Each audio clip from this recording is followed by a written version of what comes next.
Do it at home instead of in the hospital. No, not at all. Did it feel much more normal? Yeah, it felt really normal actually. Yeah. I don't know. Once I got into laboring, I didn't really think about it. That I was, you know, she doesn't look like that big of a baby. Yeah, it was your bed and everything. Yeah.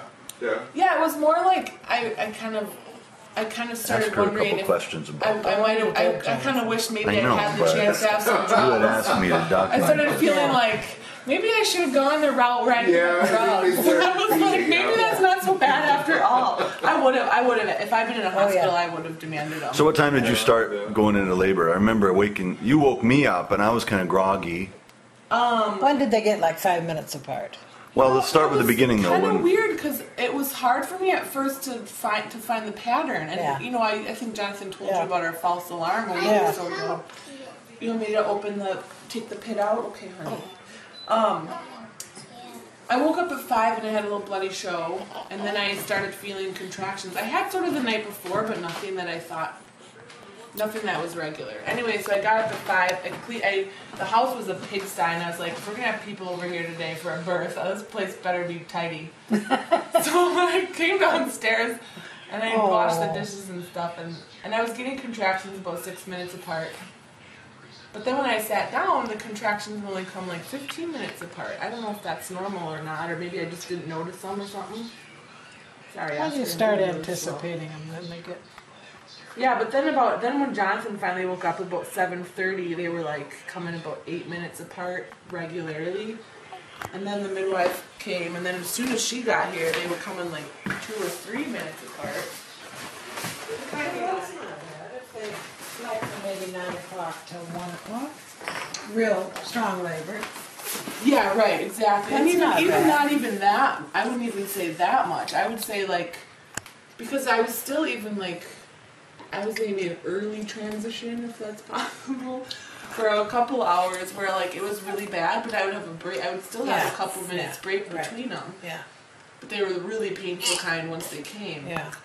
And I was like, well, this isn't so bad, because I remember with Oscar, the transition phase being like, there was just no break. No contractions. Was it a good cherry? Not a cherry. But then they eventually started coming without a break, and that's when I started feeling like I just want to go to sleep. I want to rest. But this is still way after that period when you were down in the living room right here. You were actually tweeting. You were actually Facebook commenting. Hey, I'm having contractions. You said on Facebook, and I said, I remember commenting to you, literally saying, you know, you're going to have to. I thought, that's not going to last. This is a new world. Well, I thought that's not going to last. You're not going to be able to say. It's kind of like saying, "Oh, somebody's shooting at me." You know. I mean, you can't say that for very long. I'll video of this. Yeah, somebody's shooting at me. I'll let you know how it feels.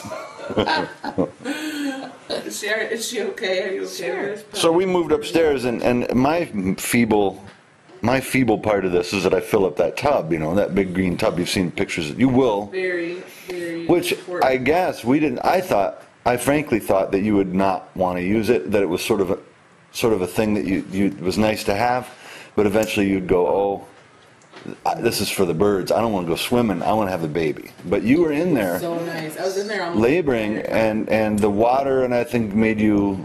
I bet that it softened you up too, your bottom, as they say. Yeah, my bottom. That's the word they use for just about everything down there. Well, that's what it is. But those midwives, I'm telling you, those midwives, very professional. They were so great. Because here they had this OP, and they knew it, and they were looking at each other, but they knew that I was watching them pretty closely too to see if, you know. You were evaluating them right away. They suspect, because I thought you told me that. My last appointment, which was Thursday, they said, oh, the baby's turned LOA. That's what they said, and I thought, okay, we're out of the woods. And I could even feel the back, and then the back and the butt came up here, and they were like, oh, and they were hearing the heartbeat on the left side. And then when Claire came that morning, she listened for the heartbeat, and she found it on the right side, and she thought, oh, she even said to me, she goes, oh, the baby probably just kind of shifted over a little. She didn't think she'd completely like flipped around. She even said, I can check the position if you want, but I'm sure we're fine. I'm glad she did it, because if she, oh, it looks like your baby is actually OP. I don't know what kind of a motivation. Right, and they handled that really well. That's what I thought. Their part of their job is managing. But maybe that seems like a bigger issue than it is to have an OP, because really a lot of women in labor are OP. Sure, but and a significant number come out that way, yeah. And it is a lot more painful, yeah. And it's a lot longer. And I think most women, at least who deliver in a hospital, will generally have an epidural in that situation. Oh yeah. And, oh yeah. And yeah. Or what I'm told too is if your baby starts out OP, quite often the contractions will spin them around and they'll come out the right way. Because I think Oscar even started maybe ROT, but they'll evaluate you. You were saying that they may evaluate your labor as not productive. Is that not progressing? And that would make you part of the C-section. One of them had shoulder dystocia, which I know is an even bigger problem. But I want to say one of them had. Who did? One of my friends. Oh. They had a baby who had shoulder dystocia, and I shared that with a C-section. What's the word? C-section. A C-section for. Just this dislocation. Yeah. You mean the head was already out? No, but the head wasn't out, but they could tell that the shoulder was presenting. A shoulder presentation. Yeah. Yeah, shoulder dystocia is when the head comes out and then the shoulders won't. Oh. So that's too late for a C-section. Hey, Oscar. Oh, okay. Yeah. Let's keep it inside, okay, buddy? But that, if they present with a shoulder, you don't have any chance. You can open the door, but you can't go out, okay? That's okay. Beautiful, Sarah. Thank you. Yeah. Her skin is so pretty and. Yeah, she's quite ready. Hi there. You're wide awake. Yeah, she's pretty alert too. She's so far maintaining a pretty decent awake asleep schedule. She slept all night last night, the whole night. I woke up and nursed her. She kind of fussed around and I nursed her, but the night prior to that, she kind of woken up and was really crying, and I couldn't calm her down, and I worried. This is what the world's all about. Well, you'll see the video. Brand new baby. But listen, I mean, nobody else will, but you'll see that video. It's what happened was it started to get really now Edith's head was out. You didn't say any bad words, I hope. Sarah, you know what? I'm going to tell you about that. I'm going to tell you that about Sarah. What happens is when you're in labor, it's like kind of when you're near the end of death. You really got nothing to lose. You become yourself. The id comes out. You say, "Oh, sweet Jesus." But you know what? Sarah doesn't have. She doesn't have that in her. She didn't say, "Damn you, Jonathan, you did this to me." She doesn't have that in her vocab. That's what I mean. It's just not part of who she is, because you know what? You start to show your true colors, and she never went. Damn you, Jonathan, you did this to me. You get away from me, you sicko. You know, you touch me. It didn't happen, and I kind of felt good about that. I thought, she must like me. Oh, she must like me. I remember one of our more prominent lawyers in town, and his wife was so prim and proper, and she was in labor and just doing everything perfect. But she got to that transition stage, and she started just cussing, just profane. Really? And, he was just humiliated. She's not usually like this. She's a good Christian woman. There's nothing wrong with cussing. And then she was going on, and he would say, breathe, and she's like, I am breathing, damn you, just get away.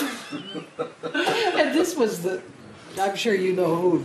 Yeah, we don't need to. Yeah. No, but a woman who had every hair in place and never said a bad word. Well, the worst Sarah did was just to yell my name at one point. Because because we were hitting the spot where I needed it. Well, we were doing what we always do. Away, and I was like, no. We were doing what we always do, which is we live, but we always have a camera out, and we just sort of live with it out, and it isn't like we interrupt anything to do it. Well, I noticed a technical difficulty. I was like, well, some memory had to be changed in the camera, and I stepped one step over to go do it, and Sarah's like, Jonathan!